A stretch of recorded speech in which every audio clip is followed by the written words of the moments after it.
പാലിലെ മായം എങ്ങനെ കണ്ടുപിടിക്കാൻ പറ്റുമെന്ന് നോക്കാം. പാല് തിളപ്പിക്കുമ്പോൾ സാധാരണയിൽ കവിഞ്ഞ നുരയും പതയും വരികയാണെങ്കിൽ കാസ്റ്റിക് സോഡ ചേർത്തിട്ടുണ്ടെന്ന് സംശയിക്കാം. മാത്രമല്ല, മായം കലർന്ന പാൽ തിളപ്പിച്ച ശേഷം ചെറുതായി ഒന്ന് നാക്കിൻ തുമ്പിൽ മുട്ടിച്ചാൽ നല്ല തരിപ്പുണ്ടാകും. അപ്പോൾ ഈ ഒരു കാര്യം പ്രത്യേകം ശ്രദ്ധിക്കുക കേട്ടോ. നമുക്ക് ഇൻസ്റ്റന്റായി തന്നെ അറിയാൻ പറ്റും പാലിൽ മായം ചേർത്തിട്ടുണ്ടോ എന്ന്.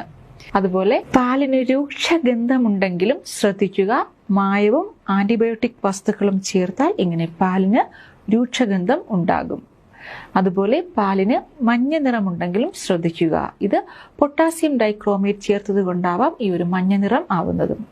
അത് മാത്രമല്ല, പാലിലെ മായം തിരിച്ചറിയാൻ വേറെയും ഒരു വഴിയുണ്ട്. പാലിൽ രാസവസ്തുക്കൾ ചേർത്തിട്ടുണ്ടെങ്കിൽ അതിൽ നിന്ന് നെയ്യോ തൈരോ നമുക്കുണ്ടാക്കാനും സാധിക്കില്ല.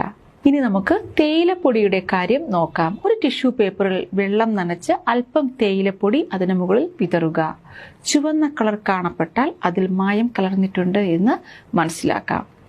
മാത്രമല്ല, നമ്മളിപ്പോൾ കട്ടൻ ചായയൊക്കെ ഇടുമ്പോൾ, കട്ടൻ ചായ പാൽ ചായ എന്തായാലും നമ്മൾ തേയിലപ്പൊടി ഇടുമ്പോൾ തന്നെ ഉടനെ പാലിൻ്റെ കളറോ അല്ലെങ്കിൽ വെള്ളത്തിൻ്റെ കളറോ ഉടനെ തന്നെ കളർ മാറുന്നുണ്ടെങ്കിലും ശ്രദ്ധിക്കുക, അതിൽ മായം ചേർത്തിട്ടുള്ള തേയിലപ്പൊടിയായിരിക്കും. നല്ല തേയിലപ്പൊടിയാണെങ്കിൽ കുറച്ചൊരു സമയം കഴിഞ്ഞതിന് ശേഷം മാത്രമേ ആ കളർ അതിൽ ലയിക്കുകയുമുള്ളൂ. അതായത് തേയിലപ്പൊടിയുടെ യഥാർത്ഥ